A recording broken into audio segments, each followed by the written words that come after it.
तो आइए शुरू करते हैं। अच्छा जी, यदि हम बात करते हैं सबसे पहले परमाणु क्रमांक की, तो सबसे पहला परमाणु क्रमांक पे कौन सा तत्व आता है, तो आप बोलेंगे सर सबसे पहले 1 नंबर परमाणु क्रमांक पे हाइड्रोजन आता है। अच्छा जी, हाइड्रोजन की यदि बात करते हैं तो हाइड्रोजन में इलेक्ट्रॉन भी कितने होंगे, तो आप बोलेंगे सर परमाणु क्रमांक जितने होते हैं ना उतने ही क्या होते हैं, इलेक्ट्रॉन वहां पे उपस्थित होते हैं उस परमाणु में। अच्छा जी, अब हाइड्रोजन की बात की जाए तो हाइड्रोजन में इलेक्ट्रॉन भी कितना होगा, सर इलेक्ट्रॉन कितना होगा, यहाँ पे एक ही रहेगा। और वह सबसे पहले N+L रूल के, या और बोल सकें कि आपबाउ सिद्धांत के अनुसार वो सबसे पहले किस में जाएगा, तो आप बोलेंगे सर लोअर एनर्जी वाले कक्षक में जाएगा, यानी कि जिसकी ऊर्जा कम होगी उसमें वो जाएगा।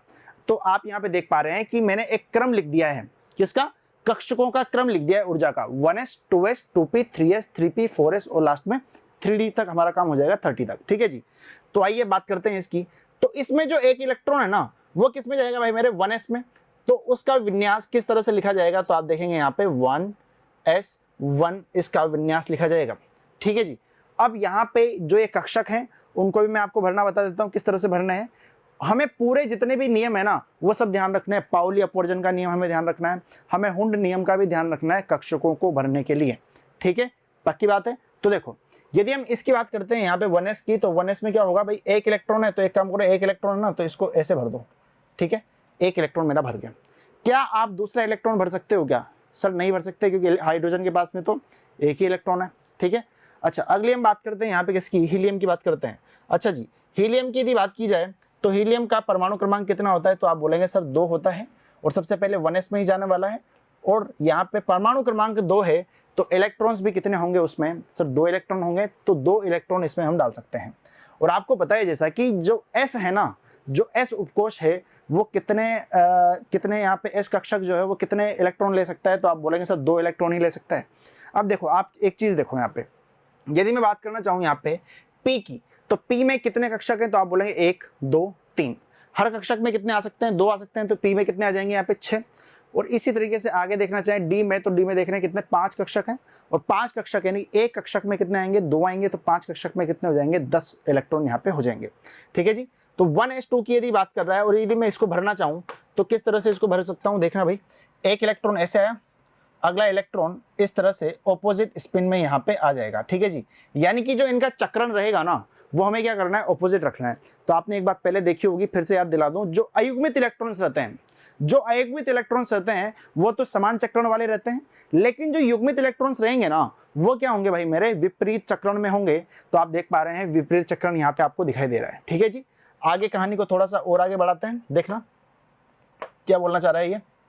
अच्छा जी, यदि हम इसकी बात करें लिथियम की, तो लिथियम में देखना भाई मेरे, लिथियम में क्या होगा, यहाँ पे सब 3 इलेक्ट्रॉन होते हैं। ठीक है, तो क्या आएगा इसका 1s2। अच्छा, अब यदि हम बात करें आगे 2s, तो आप देखेंगे सर 2 इलेक्ट्रॉन तो हमने किस में डाल दिया, 1s में डाल दिया। ठीक है, अब 2s के लिए कितना बचा है, तो मेरे भाई यहाँ पे 2s के लिए सिर्फ 1 इलेक्ट्रॉन बचा है, यानी कि 1 इलेक्ट्रॉन यहाँ पे हम डाल देंगे। ठीक है जी, बढ़े आगे। तो देखो यदि हम इसकी बात करते हैं तो देखना यहाँ पे क्या लिखा हुआ है, अब 1s में 2 डालने हैं यहाँ पे इलेक्ट्रॉन, तो 2 डाल दो। अच्छा जी, 2s में कितने डालने हैं, 1 डालने हैं, तो 1 इलेक्ट्रॉन आप आराम से यहाँ पे डाल सकते हैं। क्या पूरा पूरा विजिबल है।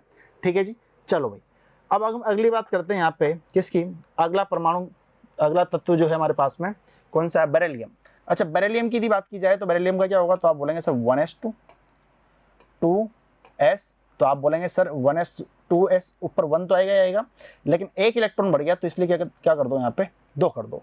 जैसे ही मैंने 2 किया तो आप देख रहे हैं दोनों जो s कक्षक है ना उनमें क्या हो रहा है मेरा भाई, एक पूरे के पूरे वो फुल हो गए। ठीक है जी, यानी कि ये यहाँ पे क्या हो जाएंगे, फुल हो जाएंगे पूरी तरीके से। अब जैसे ही ये फुल हो गए तो यहाँ पे दोनों को क्या हो जाएंगे, युग्मित हो गए, यानी कि ये क्या हो गए, पेयर हो गए।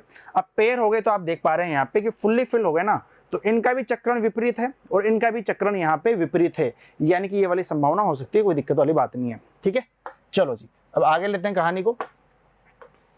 चलो भाई, इसकी हम बात करें बेरिलियम के बाद में बोरॉन की, तो बोरॉन की कहानी में क्या होगा, सब 1s 2s और उसके बाद में क्या आता है मेरा भाई 2p। तो आप देख पाते हैं यहाँ पे कि सर इसमें 2 तो इसमें आ जाएंगे, 2 इसमें आ जाएंगे, लेकिन यदि P की बात की जाए तो सर P में कितने आएंगे, तो आप बोलेंगे सर परमाणु क्रमांक 5 है, इलेक्ट्रॉन 5 होंगे, तो कितना डाल दो मेरे भाई यहाँ पे 1 डाल दो। ठीक है, अब इसको भरो, कैसे भरेंगे इसको यदि भरने की बात कही जाए तो देखना भाई यहाँ पे सर ये तो वैसा का वैसा ही रहेगा, ठीक है। लेकिन अगला वाला कहाँ पे आ जाएगा, यहाँ पे आ जाएगा। अब हुंड नियम यहाँ से आ जाएगा। कौन सा नियम आएगा, अब हुंड नियम यहाँ पे आने वाला है, बस आ ही गया। देखना किस तरह से हुंड नियम को हम यहाँ पे एक्सप्लेन करते हैं। कार्बन की हम बात करते हैं 1s 2s 2p। अच्छा जी, s में कितने 2, इस s में कितने 2। अच्छा जी सर 2p में कितने आएंगे सर, यहाँ पे 2 आएंगे, ठीक है, क्योंकि पहले कितने थे 1 थे। अब यहाँ पे यदि मैं इन कक्षकों को भरना चाहूँ तो कक्षकों को किस तरह से भर सकता हूँ, देखना भाई मेरे सर, ये तो इसी प्रकार से रहेंगे। अब एक ये तो पहले वाला था, ठीक है, ये तो कहाँ तक चल रहा था, बोरोन तक भी ऐसे चल रहा था। क्या सर अब यहाँ पे इसमें ऐसे कर दे क्या, नहीं कर सकते। क्यों, क्योंकि हमने हुंड नियम पढ़ा है कि अयुग्मित इलेक्ट्रॉन्स जो होते हैं ना वो अपने आप को ज़्यादा स्टेबल मानते हैं, यानी कि इलेक्ट्रॉन्स हमेशा अयुग्मित रहना पसंद करते हैं। तो जहाँ तक पॉसिबल होना उनको क्या रखो, अयुग्मित ही रखो, उनको सिंगल ही रखो। तो हम यहाँ पे क्या करेंगे, इसको हटा करके हम क्या कर देंगे, अगले वाले में एक इलेक्ट्रॉन डाल देंगे, ठीक है।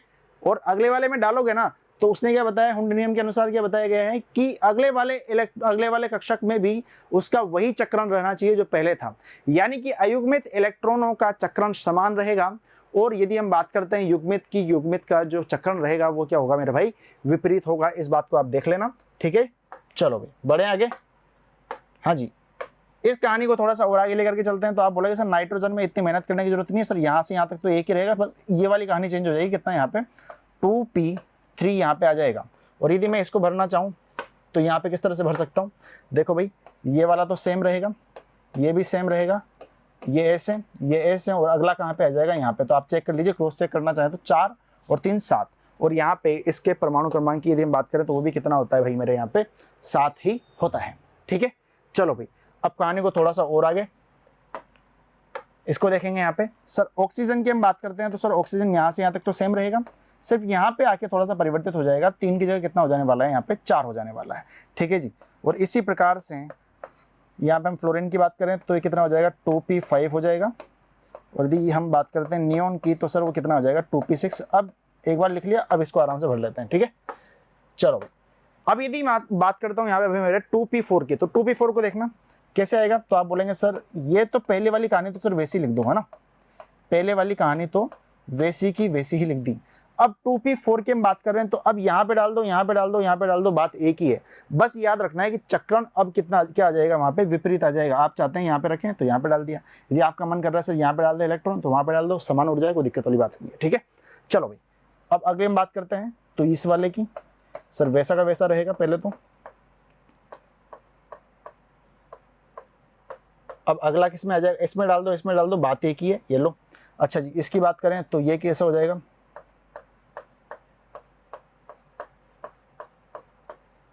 ये, और यहाँ पे एक इलेक्ट्रॉन एक्स्ट्रा यहाँ पे हो जाएगा किसमें, विपरीत चक्रण में, ठीक है। तो इस प्रकार से आप देख पा रहे हैं कि हमने 10 के 10 जो यहाँ पे एक परमाणु क्रमांक 1 से लेकर 10 तक के जितने भी तत्व हैं उनके इलेक्ट्रॉनिक विन्यास यहाँ पे लिख लिया। तो आप देख सकते हैं यहाँ पे कि कार्बन के बाद में यानी कि बोरोन के बाद में कार्बन से क्या स्टार्ट हो जाएगा, यहाँ पे हुंड नियम हमारा स्टार्ट हो जाएगा। और आप यहाँ पे देख भी पा रहे हैं कि हुंड नियम को हमने यहाँ पे किस तरह से लगाया है, ठीक है जी। तो इसी प्रकार से आगे आने वाले जो परमाणु हैं उन जो जितने भी तत्व हैं उनके हम यहाँ पे इलेक्ट्रॉनिक विन्यास को लिखेंगे। अगली क्लास में आपको बताऊंगा एटॉमिक नंबर 11 से लेकर के 18 तक के इलेक्ट्रॉनिक विन्यास के बारे में। तो जुड़े रहिए मिशन ज्ञान के साथ में। धन्यवाद।